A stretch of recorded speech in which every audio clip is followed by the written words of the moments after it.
Hello friends, నాకు ఇన్‌స్టాగ్రామ్‌లో ఎక్కువగా ఏంటంటే వర్కర్స్ జాబ్స్ ఉన్నాయని మెసేజ్ చేస్తున్నారు. అంటే ఏదైనా పని చేసుకోవటానికి. అంటే సాఫ్ట్‌వేర్ జాబ్స్ కాకుండా వేరే జాబ్స్ ఉన్నాయా? అంటే 10థ్ క్లాస్ చదివినోళ్ళు, ఇంకా ఇంటర్మీడియేట్, డిగ్రీ చదివినోళ్ళు ఏమడుగుతున్నారంటే మాకు సింగపూర్ రావాలని ఉంది. సింగపూర్‌లో మాకు ఎలాంటి ఏదైనా జాబ్స్ ఉంటాయా అని అడుగుతున్నారు. సో ఉంటాయి. అంటే ఈ వర్కర్స్‌కి ఏందంటే సింగపూర్‌లో ఎక్కువగానే జాబ్స్ ఉంటాయి. అంటే సాఫ్ట్‌వేర్ వాళ్ళ తర్వాత ఎక్కువగా ఈ వర్కర్స్‌కే ఉంటాయి. సో కాకపోతే ఏంటంటే వీళ్ళకు ఇక్కడ నుంచి ఇండియాలో కొన్ని ఏజెన్సీస్ ఉంటాయి అన్నమాట.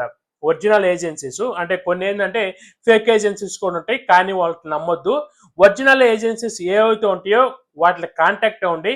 వాళ్ళు ఏంటంటే మిమ్మల్ని సింగపూర్కి తీసుకెళ్ళి సింగపూర్లో అక్కడ ఏ అయితే వర్కర్ జాబ్స్ ఉంటాయో ఆ జాబ్స్లో అయితే డిప్లాయ్ చేస్తారనమాట.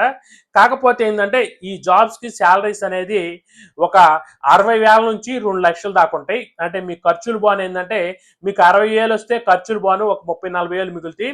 అదే విధంగా మీకు 2,00,000 దాకా వస్తే మీకు ఒక 1,50,000 దాకా అయితే మిగులుతాయి అనమాట.